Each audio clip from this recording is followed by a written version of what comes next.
tot voor kort, en eigenlijk zelfs nu nog, is de meeste Europese samenwerking tussen landen intergouvernementeel. En dus als commissie hebben we gekeken hoe kunnen wij een bijdrage leveren aan de versterkte defensie in Europa. En dan kwamen we snel uit bij een bijdrage op het niveau van de defensiemarkt en de defensieindustrie. Dus de commissie is met een plan gekomen, namelijk het Europees Defensiefonds en dus ook financiering, om samenwerkingsverbanden te creëren in Europa. Om deel te nemen aan het EDF moet je een consortium vormen. Dat moet bestaan uit 3 partners uit 3 verschillende landen. Dat is een minimumvoorwaarde. Ja, het ligt voor de hand dat grote landen met grote defensieindustrie een plaats vinden in het EDF.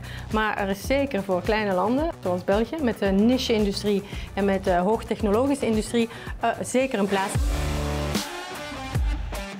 De kansen die er liggen voor Belgische bedrijven, onderzoeksinstellingen en KMO's is dat ze zich kunnen integreren in Europese supply chains door deze samenwerkingsverbanden, hun kennis vergroten, hun business vergroten en op termijn deelnemen aan grote defensieprogramma's.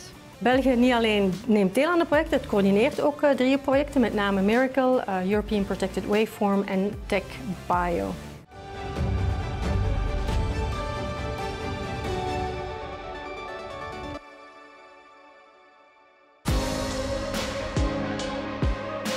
Pour renforcer la compétitivité et l'innovation du secteur européen de la défense, l'Union européenne a créé le Fonds européen de la défense.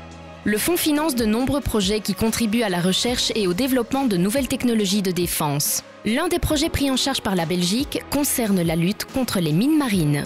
Le fonds EDF permet de développer certains projets qui vont répondre ou qui vont proposer des solutions aux besoins de la défense. Donc, la défense exprime des besoins, notamment dans le cadre de la lutte contre la chasse aux mines.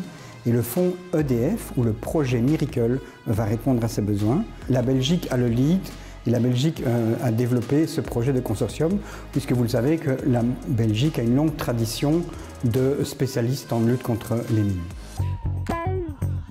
9 États membres font partie du consortium Miracle. 5 entreprises belges sont impliquées, dont Naval Group, l'un des plus grands constructeurs européens de navires armés et de navires de lutte contre les mines. La Belgique est une nation de référence dans le domaine de la guerre des mines au niveau européen et un expert reconnu mondialement. Il était donc impératif pour Naval Group de faire partie de l'aventure. Ce qui est également important, c'est de pouvoir créer la communauté européenne de défense dans le domaine de la lutte anti-mine de demain, et c'est ce que nous arrivons à construire avec Miracle aujourd'hui.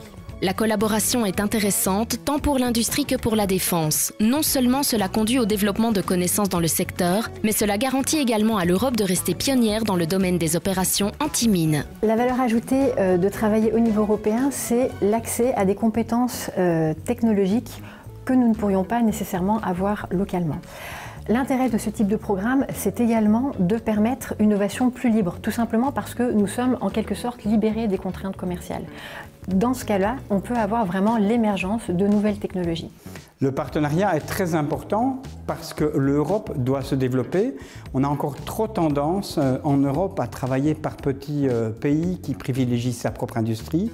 Et grâce au projet EDF, grâce à toute cette coopération, on développe des projets ensemble. Ici, je parle de 19 industries qui sont impliquées dans le projet Miracle. Donc 19 qui travaillent ensemble pour trouver des solutions beaucoup plus solides, beaucoup plus efficaces que si on travaillait tout seul. L'ambition ultime de Miracle est de développer un ensemble d'outils que la défense pourra utiliser pour neutraliser plus rapidement les menaces liées aux mines. Miracle va rechercher des solutions pour ce qu'on appelle le toolbox, avec les drones dans les airs, à la surface et sous la surface. Un exemple, le Remus ne trouvera pas de mines dérivantes. Donc le projet Miracle va essayer de trouver des solutions pour les mines dérivantes. Même chose, Remus, c'est un système. Je vous ai parlé d'interopérabilité. Donc ça veut dire que le projet Miracle va essayer de développer l'interopérabilité entre tous les systèmes.